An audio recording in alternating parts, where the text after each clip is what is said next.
পুরো বিশ্বকে বদলে দিতে পারে সামাজিক ব্যবসা বলে প্রধান উপদেষ্টা। স্বপ্ন দেখতে শেখানোর শিক্ষা ব্যবস্থা করার তাগিদ। This was built for Social Business Day, but you couldn't hold that Social Business Day.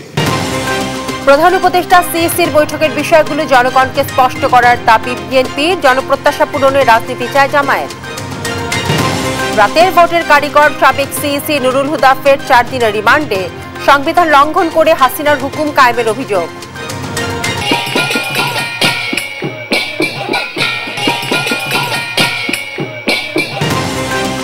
ঢাকঢোলের তালে সারা দেশে হিন্দু সম্প্রদায় সজ্জিত রথযাত্রা, ভক্তি উৎসব আর ঐতিহ্যের মহামিলন। সমস্ত জীবের উপর জগন্নাথের কৃপা বর্ষিত হোক। বিশ্বের যে সিচুয়েশন, সেই সিচুয়েশনের জন্য জগন্নাথ বলদেব সুভদ্রা মহারানী সবাইকে রক্ষা করেন। এবং কলম্বো টেস্টে ইনিংস হারের সংখ্যা নিয়ে তৃতীয় দিন শেষ করল বাংলাদেশ। পিছিয়ে 96 রানে 5 উইকেট তাইজুলের। আমন্ত্রণ সংবাদ রাতে, শুনছিলেন শিরোনাম, সাথে আছি বিপাশা চক্রবর্তী। যুদ্ধ সংঘাতে মানুষ হতাশ হওয়ায় পুরো বিশ্ব এগিয়ে যাওয়ার বদলে পিছিয়ে পড়ছে উল্লেখ করে খাঁচায় ফিরে না গিয়ে নতুন বিশ্ব করার স্বপ্ন দেখার আহ্বান জানিয়েছেন প্রধান উপদেষ্টা ডক্টর মোহাম্মদ ইউনূস। তিনি বলেছেন, স্বার্থপরতার ভুল পথে হাঁটলে বড় দুর্যোগ বয়ে আনবে। স্বাবলম্বী হবার উপায় সামাজিক ব্যবসা উল্লেখ করে এবারের সামাজিক ব্যবসা দিবস শুধু দেশ নয়, পুরো বিশ্বের নতুন সভ্যতা গড়বে বলেও প্রত্যাশা কথা জানান প্রধান উপদেষ্টা। আরো জানাচ্ছেন সাইফুল রিপন। 15তম সামাজিক ব্যবসা দিবস 2025 উপলক্ষে আশুলিয়ার জিরাবতে সামাজিক কনভেনশন সেন্টারে ইউনুস সেন্টার আয়োজিত 2 দিনব্যাপী কর্মসূচির উদ্বোধন অনুষ্ঠানে যোগ দেন প্রধান উপদেষ্টা ডক্টর মোহাম্মদ ইউনূস। দেশি বিদেশি আমন্ত্রিত অতিথিদের সঙ্গে নিয়ে গ্রামীণ ক্যালেডোনিয়ান কলেজ অফ নার্সিং এর শিক্ষার্থীদের সাংস্কৃতিক পরিবেশনা উপভোগ করেন ডক্টর মোহাম্মদ ইউনূস। প্রধান অতিথির বক্তব্যে সামাজিক ব্যবসার নতুন বিশ্ব গড়ার অন্যতম নিয়ামক দাবি করে সামাজিক ব্যবসা প্রসারে গ্রামীণের নেয়া নানা উদ্যোগে বিগত সরকারের দেয়া বাধার কথা তুলে ধরেন doctor Mohammad Yunus. This was built for Social Business Day, but you couldn't hold that Social Business Day. এই কনভেনশন সেন্টার তৈরি করা হয়েছিল সামাজিক ব্যবসা দিবসকে কেন্দ্র করে, কিন্তু সরকার তা করতে দেয়নি। শিক্ষার দুরবস্থার কথা ভেবে বিশ্ববিদ্যালয় করতে চাইলেও তা করতে দেয়নি সরকার। Because we cannot give you the permission. স্বার্থপরতার ভুল পথে হাঁটলে বিশ্ব সভ্যতায় দুর্যোগ নেমে আসবে বলেও মন্তব্য করেন তিনি। বলেন, স্বাবলম্বী হতে যুক্ত হতে হবে সামাজিক ব্যবসায়। আমরা ভুল পথে আছি, এভাবে চললে বিশ্ব বিপর্যয়ের মধ্য দিয়ে শেষ হবে। এবছর সব উল্টো হচ্ছে, যেখানে সামনের দিকে এগিয়ে যাওয়ার কথা সেখানে সব পিছিয়ে যাচ্ছে। ভয়ঙ্কর সব ঘটনা ঘটছে। ভারত পাকিস্তান যুদ্ধে জড়াচ্ছে, ইউক্রেন পরিস্থিতি চলছে, ইসরায়েল ইরান পরিস্থিতি। এগুলো থামাতে কতদিন লাগবে জানি না। তরুণ প্রজন্ম দেশকে গভীর অন্ধকার থেকে বের করে এনেছে উল্লেখ করে নতুন পরিকল্পনা নিয়ে সবাইকে কাজ শুরুর আহ্বানও জানান প্রধান উপদেষ্টা। তরুণরাই বের হয়ে এসেছিল, বলেছিল যথেষ্ট হয়েছে, এবার চলে যাও। তারা জীবন দিয়েছে, তারা দেশকে অল্প সময়ে গভীর অন্ধকার থেকে দেশকে আলোতে এনেছে। এই ঘটনা শুধু বাংলাদেশের জন্যই প্রযোজ্য নয়, সারা বিশ্বের তরুণরাই করতে পারে। নতুন বিশ্ব গড়ার প্রত্যয় আমাদের।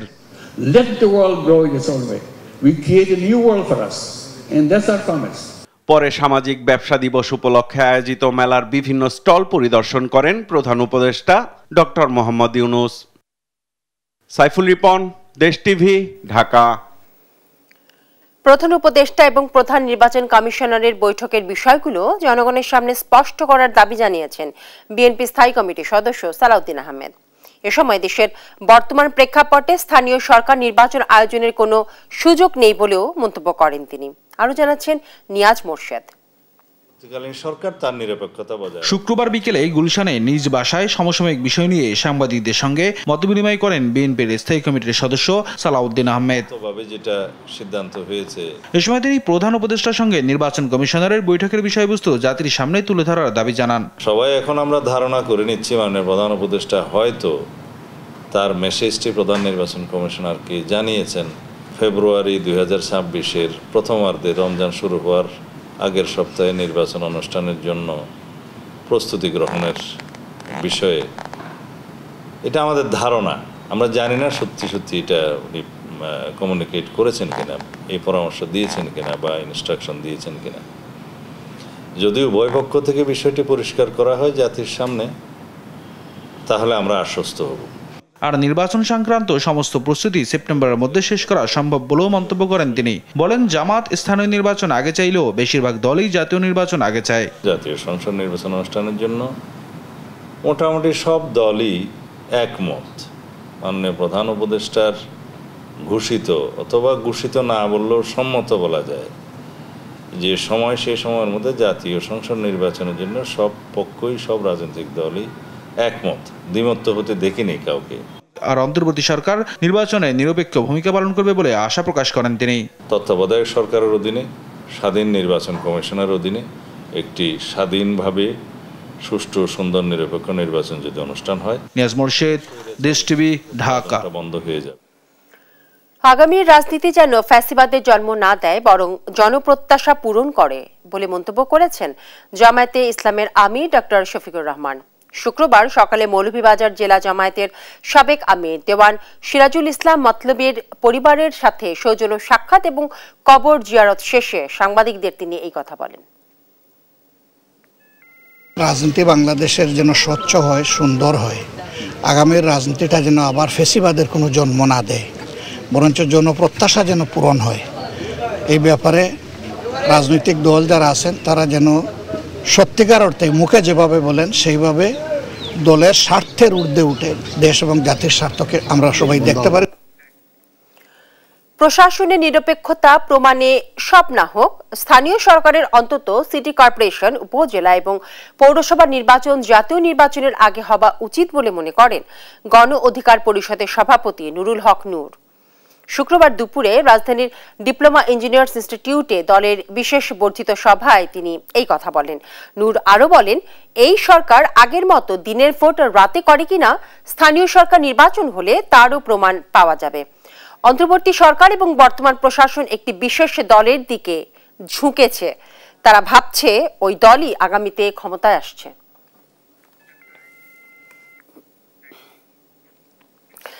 সাবেক প্রধান নির্বাচন কমিশনার KM নুরুল হুদাকে ফের 4 দিনের রিমান্ডে নিয়েছে আদালত।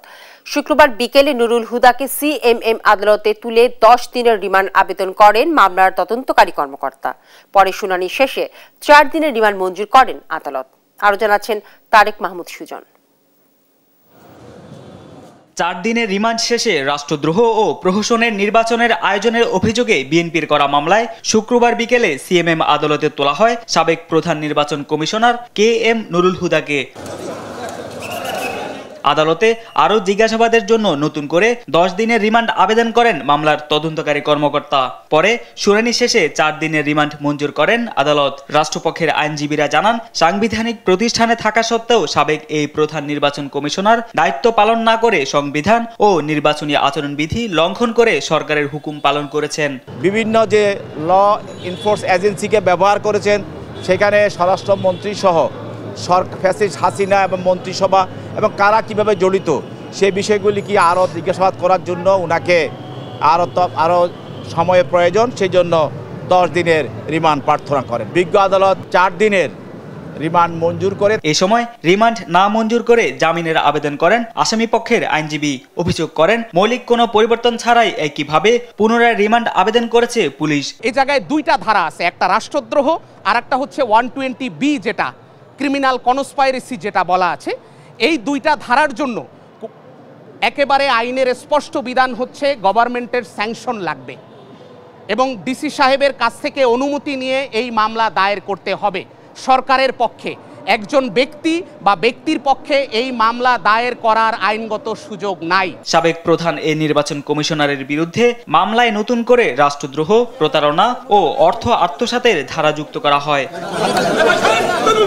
তারেক মাহমুদ সুজন, দেশ টিভি, ঢাকা।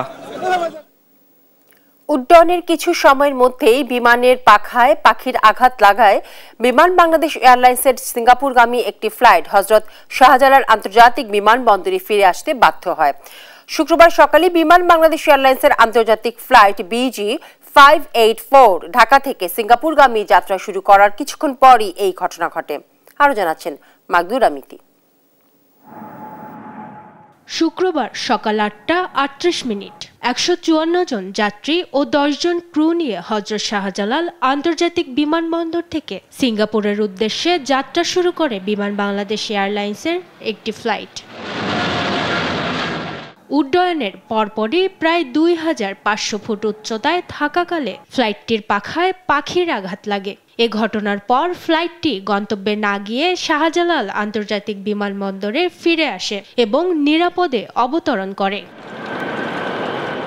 বিমান বাংলাদেশ এয়ারলাইন্সের মহাব্যবস্থাপক ABM রওশন কবির জানান, পাখির আঘাত লাগার বিষয়টি বুঝে ওঠার সঙ্গে সঙ্গেই ক্যাপ্টেন বিমানবন্দরে ফিরে আসার সিদ্ধান্ত নেন। পরে বিমানে অবস্থানরত যাত্রীদেরকে এয়ারপোর্টে রেখেই দুপুর 1:45 অন্য একটি ফ্লাইটে সিঙ্গাপুর পাঠানো হয়। ঢাকা সিঙ্গাপুর ফ্লাইট ছিল আজকে, এটা সকাল 8:26 টেক অফ করে। টেক অফের কিছুক্ষণ পরেই অর্থাৎ 8:35 বার্ড হিট হয় এবং বার্ড হিট হওয়ার কারণে এটা তাৎক্ষণিক পাইলট ঢাকায় ল্যান্ড করে। যে এয়ারক্রাফটে বার্ড হিট হয় এটা হ্যাঙ্গারে চলে যায় মেইনটেন্যান্সের জন্য। আর এই যাত্রীদেরকে আমরা আজকে দুপুর 1:45 অন্য একটা এয়ারক্রাফট দিয়ে তাদেরকে আমরা সিঙ্গাপুরে পাঠাই। আর যেটা হ্যাঙ্গারে আছে এটা আপনার সন্ধ্যা 6টা বা 7টার মধ্যে এটা সার্ভিসেবল হবে। এই ঘটনায় বিমানে থাকা সব যাত্রী ও ক্রু নিরাপদ ও সুস্থ রয়েছেন। মাগদুরা মিতি, দেশ টিভি, ঢাকা। গত 24 ঘন্টায় সারা দেশে ডেঙ্গুতে মৃত্যু হয়েছে 2 জনের, সেই সঙ্গে হাসপাতালে ভর্তি হয়েছেন 159 জন। শুক্রবার স্বাস্থ্য অধিদপ্তরের হেলথ ইমার্জেন্সি অপারেশন সেন্টার এবং কন্ট্রোল রুম থেকে পাঠানো প্রতিবেদনে এই তথ্য জানানো হয়। মারা যাওয়া 2 জনই ছিলেন পুরুষ, যাদের একজনের বয়স 72 এবং অন্যজনের বয়স 50। প্রতিবেদনে বলা হয়, বৃহস্পতিবার সকাল 8টা থেকে শুক্রবার সকাল 8টা পর্যন্ত ডেঙ্গু আক্রান্তদের মধ্যে বরিশালের হাসপাতালগুলোতে সবচেয়ে বেশি 107 জন ভর্তি হয়েছে। এছাড়া ঢাকা মহানগরের হাসপাতালগুলোতে 21 জন, ঢাকা বিভাগে 12 জন, চট্টগ্রাম বিভাগে 11 জন, রাজশাহী বিভাগে 6 জন এবং সিলেট বিভাগে 2 জন ভর্তি হয়েছেন। গেল 24 ঘন্টায় করোনা ভাইরাসে 1 জনের মৃত্যু হয়েছে। নতুন করে আরও 10 জনের শরীরে এই ভাইরাসটি শনাক্ত করা হয়েছে।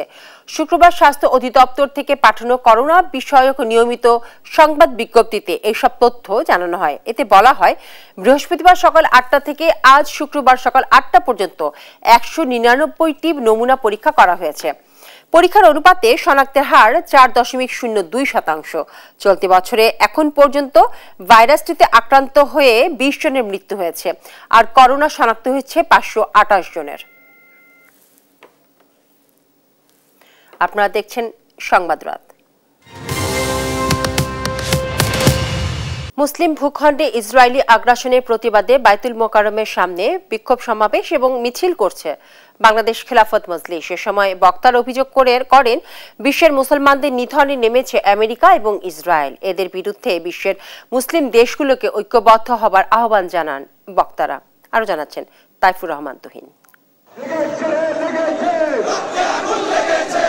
ইরান, আফগানিস্তান সহ মুসলিম ভূখণ্ডের উপর ইসরায়েলের আগ্রাসনের প্রতিবাদে জুমার নামাজের পর জাতীয় মসজিদ বাইতুল মোকাররমের সামনে বিক্ষোভ সমাবেশ ও মিছিল করে বাংলাদেশ খেলাফত মজলিস।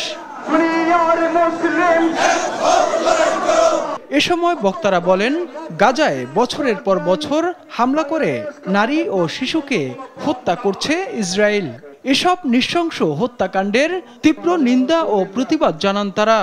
সন্ত্রাসী রাষ্ট্র ইসরায়েল ফিলিস্তিনে বছরের পর বছর হামলা করে আমার শিশু মা বোনদেরকে হত্যা করেছে। হাজার হাজার মানুষ তারা খাবারের জন্য লাইন ধরেছে, আর সেখানে বোমা মেরে এই ইসরায়েলি গোষ্ঠী আমাদের ভাইদেরকে নৃশংসভাবে হত্যা করেছে। হামলা বন্ধ না হলে ইসরায়েলের বিরুদ্ধে জিহাদেরও ঘোষণা দেন বক্তারা। আমরা রক্ত দেওয়ার জন্য প্রস্তুত, আমরা শহীদ হওয়ার জন্য প্রস্তুত। আমাদেরকে ইসরায়েলের বিরুদ্ধে যুদ্ধে নেওয়ার জন্য সরকারের কাছে আহ্বান জানায়। আজকে সময় হয়েছে সমগ্র বিশ্ব আজকে ঐক্যবদ্ধভাবে এই ইসরায়েলের বিরুদ্ধে, ইহুদিবাদী চায়নাবাদী শক্তির বিরুদ্ধে কঠোর ভূমিকা গ্রহণ করতে হবে। ইসরায়েল আমেরিকার বিরুদ্ধে মুসলিম বিশ্বকে ঐক্যবদ্ধ হওয়ারও আহ্বান জানান তারা।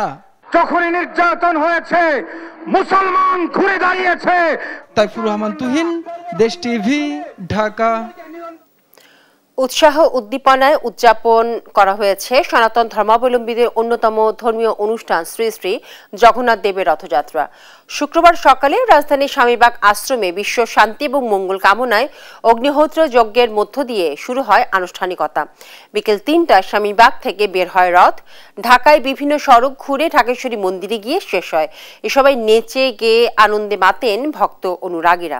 আরো জানাচ্ছেন আলিমুজ্জামান সাফওয়ান। প্রতিবছর আষাঢ় মাসের শুক্লপক্ষের দ্বিতীয়া তিথিতে শুরু হয় জগন্নাথ দেবের রথযাত্রা। বিশ্ব শান্তি ও মঙ্গল কামনায় অগ্নিহোত্র যজ্ঞ, মহাপ্রসাদ বিতরণ, আলোচনা সভার মধ্য দিয়ে ঢাকায় পালন করা হয় হিন্দু সম্প্রদায়ের অন্যতম ধর্মীয় উৎসব শ্রী শ্রী জগন্নাথ দেবের রথযাত্রা। শুক্রবার দুপুর ৩টায় আনন্দ র্যালির মধ্য দিয়ে ইসকনের স্বামীবাগ আশ্রম থেকে শুরু হয় রথ। অংশ নেয় দেশের বিভিন্ন প্রান্ত থেকে আসা ভক্তরা। ঢাকের তালে নেচে গিয়ে রথ টেনে নিয়ে যাচ্ছেন ভক্তরা। আবার অনেকেই জগন্নাথ দেবকে ভক্তি জানাতে রাস্তার মধ্যেই ষষ্ঠাঙ্গে প্রণাম জানান। সমস্ত জীবের উপর জগন্নাথের কৃপা বর্ষিত হোক। জাতি ধর্ম বর্ণ নির্বিশেষে সবাই জগন্নাথের কৃপা লাভ করুক। জগন্নাথের এই রথযাত্রাকে কেন্দ্র করে আজকে আমরা ১০০-র উপরে যজ্ঞ অনুষ্ঠান করেছি। বিশ্বের যে সিচুয়েশন, সেই সিচুয়েশনের জন্য জগন্নাথ বলদেব সুভদ্রা মহারানী সবাইকে রক্ষা করেন। হরে কৃষ্ণ, জয় জগন্নাথ। আইন শৃঙ্খলা বাহিনীর উপস্থিতি ও কড়া নিরাপত্তায় রথটি জয়কালী মন্দির, শাপলা চত্বর, বাইতুল মোকাররম উত্তর গেট, দোয়েল চত্বর, কেন্দ্রীয় শহীদ মিনার ও জগন্নাথ হল হয়ে ঢাকেশ্বরী মন্দিরে গিয়ে শেষ হয়। আগামী ৫ জুলাই বিকেল ৩টায় উল্টো রথের শোভাযাত্রায় একই পথে ঢাকেশ্বরী থেকে স্বামীবাগ আশ্রমে নেওয়া হবে।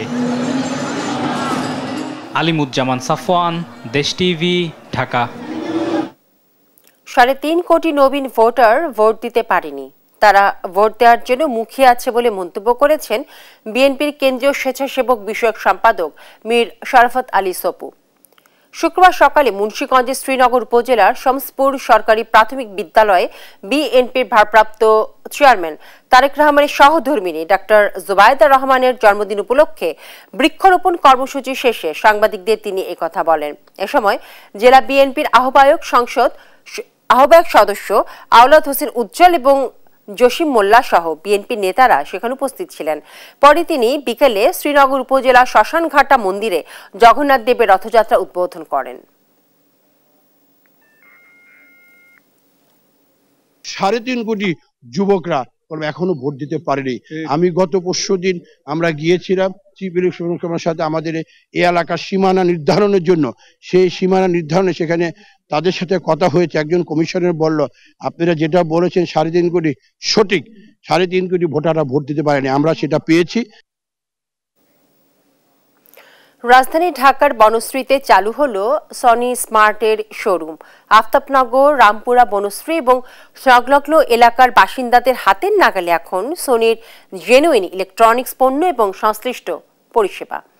বৃহস্পতিবার বিকালে বনশ্রীতে শোরুমটি উদ্বোধন করেন স্মার্ট টেকনোলজিস লিমিটেডের ব্যবস্থাপনা পরিচালক এবং বাংলাদেশ কম্পিউটার সমিতি নবনির্বাচিত সভাপতি মোহাম্মদ জহিরুল ইসলাম। এ সময় সনি ইন্টারন্যাশনাল বাংলাদেশ শাখার প্রধান রিকি লুকাস, সনি স্মার্টের head of sales Sarar Jahan Chowdhury এবং head of marketing Azad Rahman উপস্থিত ছিলেন। উদ্বোধন উপলক্ষে বনশ্রী শোরুম থেকে টিভি কিনলেই প্রথম ৫০ জন ক্রেতা পাচ্ছেন বিশেষ মূল্য সুবিধা সহ নিশ্চিত উপহার জেতার সুযোগ। আপনারা দেখছেন সংবাদ রাত।